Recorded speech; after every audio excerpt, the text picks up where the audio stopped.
From KGW, this is The Good Stuff. First tonight on The Good Stuff, hiking to the top of an impressive rock formation with spectacular views of Central Oregon. Thank you for joining us. I'm Tim Gordon. About an hour southeast of Bend is Fort Rock State Natural Area, and it has some serious volcanic roots. Our John Goodwin made the drive in tonight's edition of Let's Get Out There.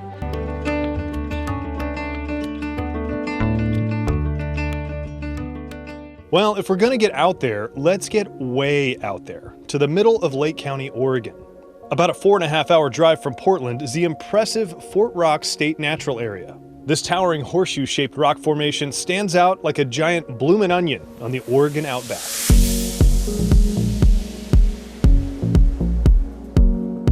Now an extinct volcano, during the last ice age, a steam explosion caused by magma beneath a prehistoric lake blew out the south side. Today, take a hike through history.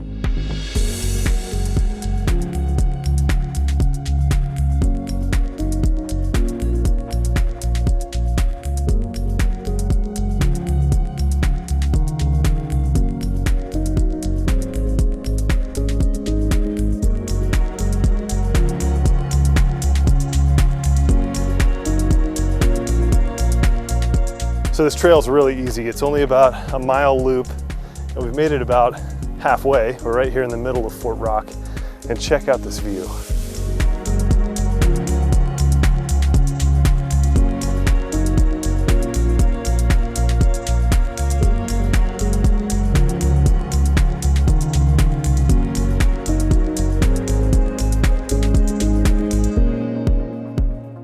The neighboring Fort Rock Cave is only open for guided tours, and those began on April 6th. In 1938, several sagebrush sandals were found in the cave, dating back more than 9,000 years, making them the oldest known shoes in the world. Now, luckily, there's been some footwear progress since then, but there are few footprints here. This is one of Oregon's least visited parks, probably due to how remote it is. Less than 32,000 visitors came through last year, or about 88 a day. Off the beaten path, but worth the drive.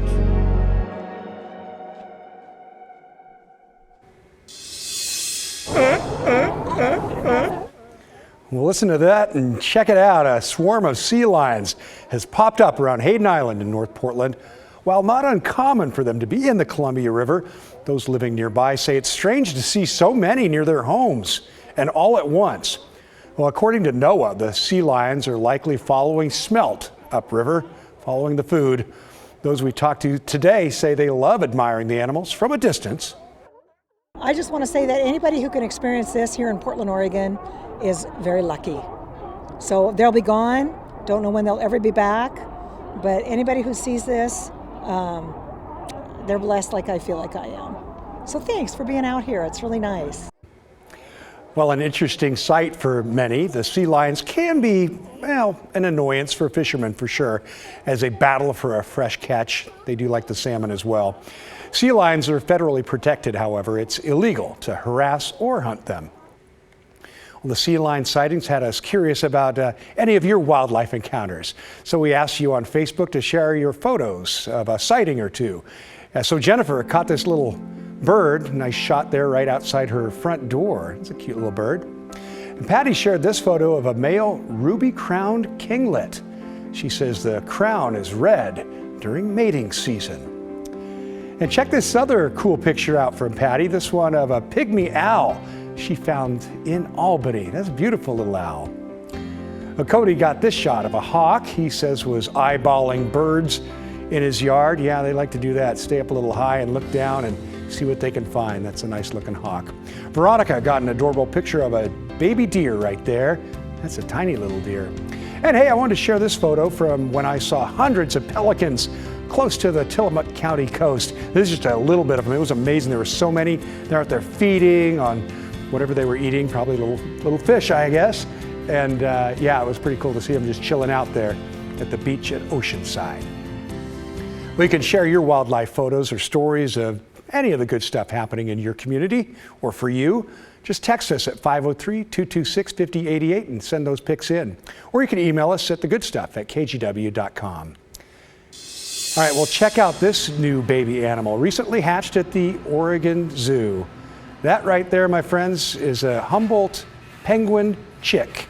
Right now, it's small enough to fit in the palm of your hand, but by summer, zookeepers say it'll be nearly as tall as its parents.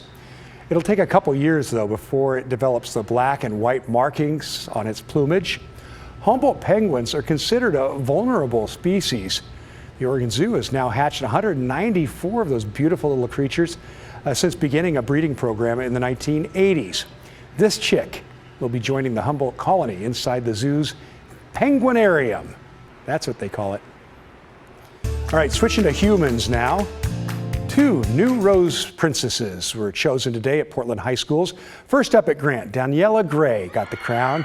There she is. Daniela is a volleyball and a softball player who hopes to become a nurse after college.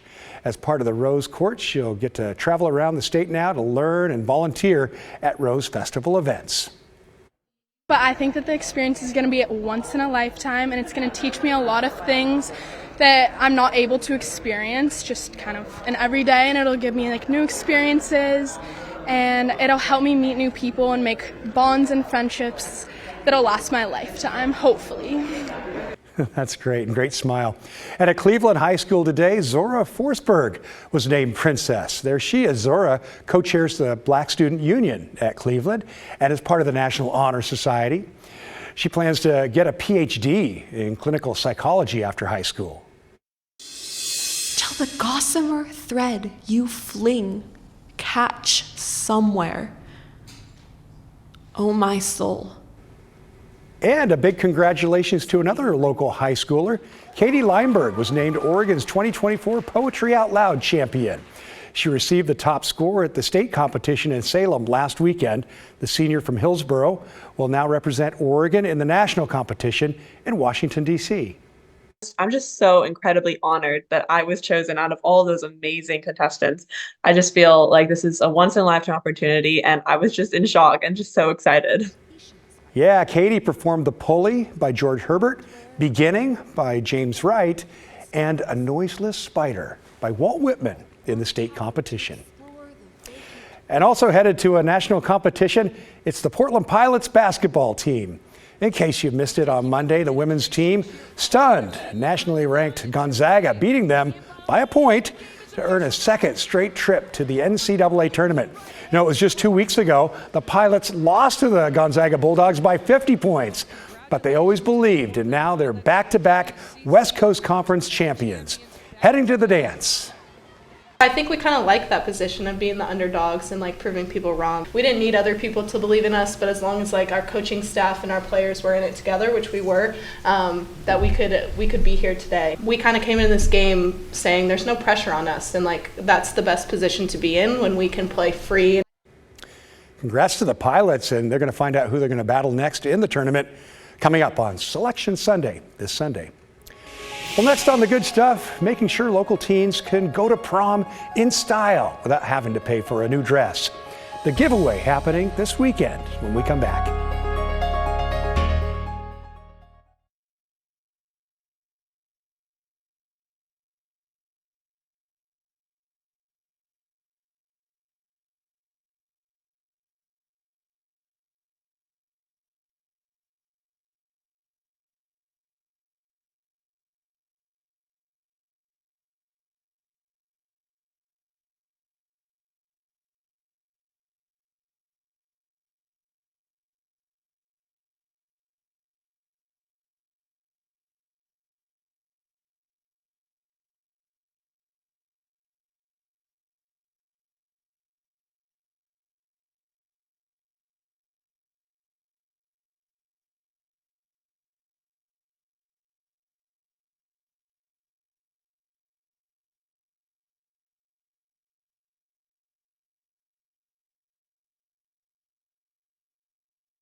Welcome back to The Good Stuff. Prom season is coming up, and this weekend a local organization is making sure students can get a dress for free.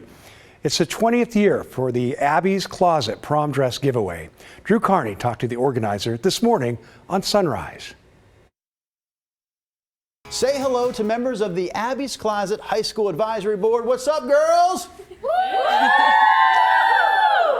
How you feeling today? Great. I didn't want to stand behind you during the whole segment, but I also didn't want to block the dresses. They look great today because they're wearing fantastic dresses that you can get your hands on this weekend as part of this great giveaway event. And now, oh, we could do more applauding. How about it for the co-founder of Abby's Closet? We have Abby Wilson in the house. What's up, Abby? How's it going? Good. Tell me about this dress and how this dress really started the whole ball of wax. Yeah, so this is the dress I wore to my junior year prom, and it just held a lot of special memories for me. And when we got to packing up for college, I wanted it to go to another high school girl, give it another chance to dance. So with 3 older brothers, I didn't have anyone to pass it on to. We thought we'd start something that could do that. We have some video that we can show you again of what the convention center looks like during the giveaway event. I mean, honestly, when you and your mom started this 20 years ago, in your wildest dreams, how many girls did you think would be showing up for an event like this? I mean, we had no idea. We have given away 40,000 dresses since 2004, and we're expecting over 2,000 students this weekend, so never in our wildest dreams did we think we'd be doing it this long and have that impact. I want to point out, because we've been talking about it being a Saturday and Sunday event, Saturday is pretty much just sold out at this point. Yeah. Because you do have to reserve a spot, yeah, but plenty of opportunities left on Sunday, so how can people, specifically high school students, get on board this year? Yeah, so all high school students are welcome. You just register in advance on our website. There are time slots. To Drew's point, we are sold out on Saturday, but Sunday there's plenty of options. There's over 7,000 dresses, so there will be plenty left on Sunday to shop. And I just want to make sure people know, when you say sold out, you mean all those spots are taken. Yeah. But it is a free event. All these dresses, absolutely free. I also want to make sure we mention your volunteer efforts, because every great nonprofit has a good core of volunteers. Yeah. You're looking for some. What can people do as a volunteer? Tell me about that real quick. Yeah, so we have volunteer roles for everybody. You could be a personal shopper, help the students find the dress. We have people hauling dresses around dress returns in the fitting rooms. We even have a seamstress on site doing alterations. So if you want to help out, we're still looking for volunteers. You could go to our website and get more information. I have a question for the girls, so I'll come back over this way. Let's just say I decided to volunteer for the organization. I said, yeah, I want to be one of those personal shoppers. If I approached you at the event and said, hey, I'm here to help you find a dress, would you trust me to help you find a dress? Raise your hand if the answer is yes. No. Wow. Oh, for the room. Poor Drew. Man, I'd choose him. All right, well, here are the event details. It's Saturday and Sunday, as I mentioned, at the Oregon Convention Center. And it sounds like Sunday's your opportunity at this point. You have to register beforehand at abbyscloset.org. What a great thing. Well, some local business owners have a dream to turn Portland's Old Town into a fashion hub. And they just got a $2 million vote of confidence from lawmakers. The Old Town Community Association wants to take 8 vacant buildings and turn them into a manufacturing complex. It would help apparel and footwear companies stay on trend with cutting-edge technology while also producing clothing right here in Portland. Acquire or build all of those buildings, and it'd be used for manufacturing, storage and distribution, live workspaces, shared office spaces, and dedicated retail. Now, the $2 million is just a small piece of what they need to get that hub going, but backers say once up and running, the hub could bring in $125 million in investments in its first 7 years. Be good for Old Town, too, that's for sure. Well, the Olympics are now less than 5 months away. One symbol of the Games will go on its own journey before arriving at this year's host country. We're going to show you next. And with the KGW Great Food Drive underway, we hope you'll help us collect enough donations to provide more than 1 million meals for local people and families in need.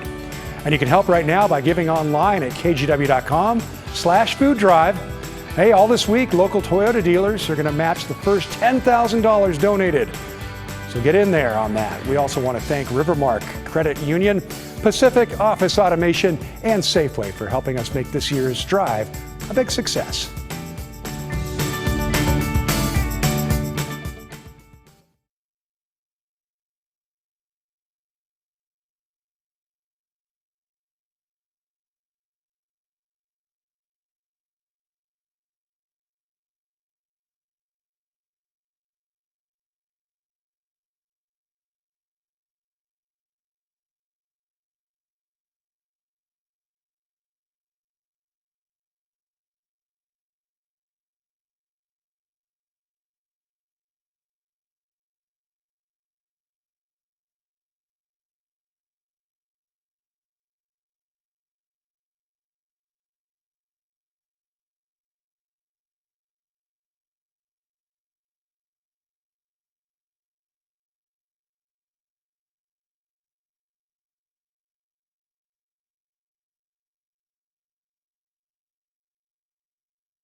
Well, counting down to the Summer Olympics in Paris, they're now just 134 days out.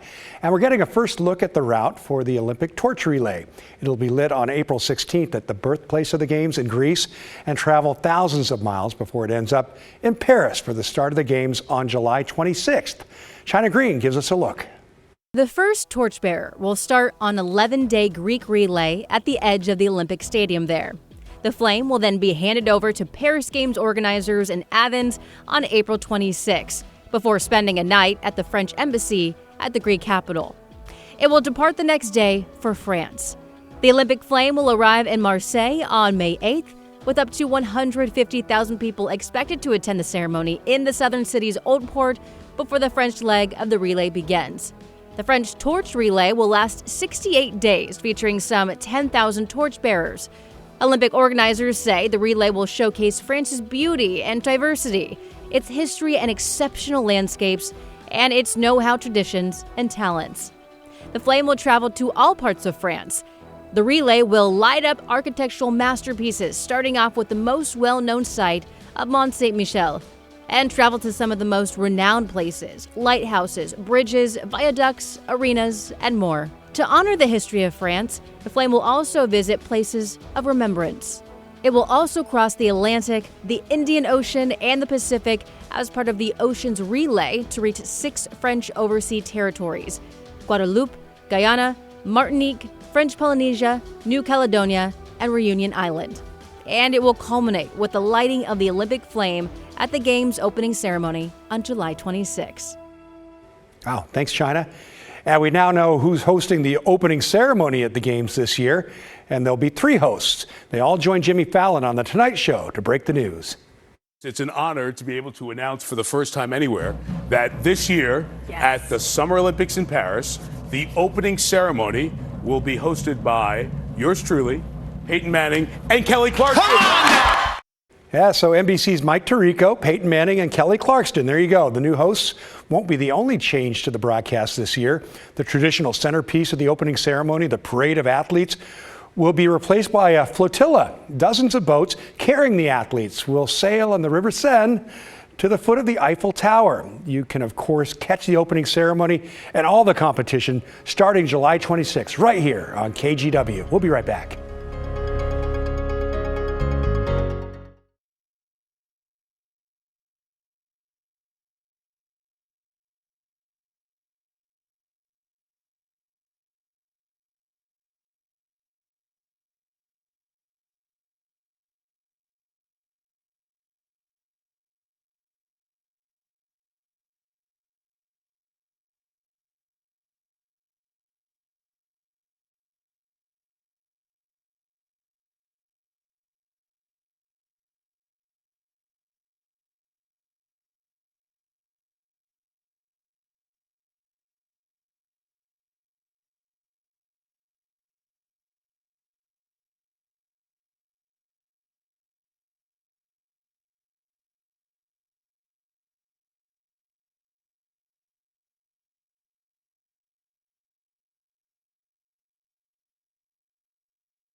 4 local riders can call themselves national champions. They won their class at the Equestrian Vaulting USA competition. Their sport is unique and something you really need to see to believe. Here's Art Edwards. The 4 members of the Flying Stars team, Haley and Sydney Haberger, Greta Lee, and Eiley Varner, call what they do gymnastics on a horse. Their coach has another description of equestrian or horse vaulting. Imagine something that you might have seen a long time ago. Think more along the lines of a circus. I don't know what else to compare it to. The team trains at Forward Stride in Beaverton, a nonprofit that offers a variety of equine therapies. The Flying Stars are what's called a Trot 2-phase team. They perform compulsory acrobatic routines, things like standing, spinning, and other dance moves on a horse, and then freestyle on a barrel. The horse is on a rein and guided in a circle by someone called a lunger. Instead of a saddle, the horse wears a strap with handles. The girls say it's all about the teamwork. I like that it's really engaging, both mentally and physically. And we all learn to trust each other and the horse and the lunger and learn how to move with the horse. And it's a lot of bonding. At the last national championships, the Flying Stars finished first in their division. They earned this trophy that will stay at Forward Stride until the next national champion is crowned. They put in a lot of work to even make it to the nationals. Winning was something special. We were always gonna go to competitions for it, but we didn't really expect to win at least. Yeah. For the parents, it was an event they will always remember. Haley and Sydney's mom is a former vaulter herself and one of the volunteers at the national event. I was the person who told them that they won, so that was a really special moment. Vaulting is not an Olympic event, but there are World Cup competitions. The Flying Stars will continue to compete both as a team and individuals. They say now they have a connection that will likely last forever. Good for them. Well, that's all the time we have tonight for the good stuff. We're going to leave you with a stunning view from our Cannon Beach Sky Camera. Look at that. Beautiful. Thanks for watching. Have a good night.